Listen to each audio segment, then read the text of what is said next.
We very much believe in ethos. It's throughout our entire business. It's something that we try and instill into every single employee, regardless of the role, that as a company, we want to deliver the best levels of service.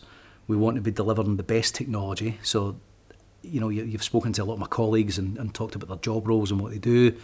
We have to have the right people in place. And the easy answer to your question is people is what makes us different. So we try and surround ourselves with good people when we're recruiting for specific roles. We obviously, as everyone does, we try and find the absolute best people. But it's not just the skills they've got, it's not just the experience they've got, it's not what's on that sheet of paper that's in front of you, it's the person behind it. We want to try and find someone who'll fit in with our organisation, with the whole look and feel of our organisation, the ethos of our organisation, the integrity of our organisation. We want people that are going to come in and feel part of it. We've got a real strong family ethos throughout SVL, and we've had that since the day I joined the company. It's something that I strongly believe in, and I personally have driven that through the business and will do until the last day I'm ever with this company. It's something that I believe is really important. And I think we reap the benefits from that because the staff who work here feel part of that family. You don't always get it right. Not everybody works out. You do have a turnover of staff, but we have a very low turnover of staff at SVL. And that's all about trying to identify the person. But as I say, equally as important, the type of person they are, not just the skills and the experience they bring.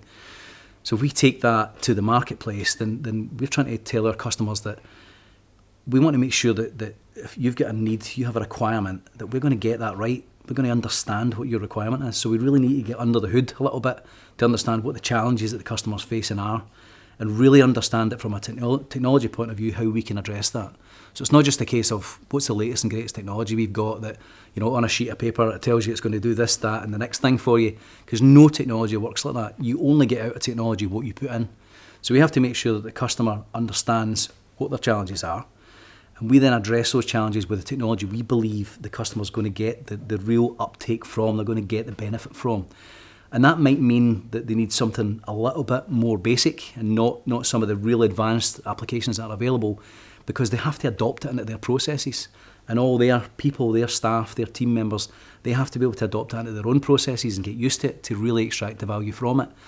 And then and only then can we then start looking at the more complex stuff and say, okay, well, where else can we take this? And we can start layering on a lot of the more advanced stuff. It's my belief that not enough organisations do that. There's too many organisations who are under huge pressure, huge sales pressure to get the numbers done, to sell the technology. They've got targets to hit.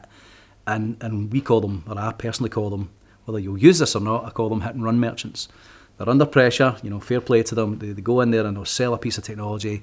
The deal gets done and they're off into the sunset, and the customer in a lot of cases is left with a huge investment in some cases that they're just not going to get the benefit from. And that causes a lot of problems, and it can tarnish the industry as well. So we've got to differentiate ourselves in our industry and make sure that we can get that message across, that that's not what makes us tick.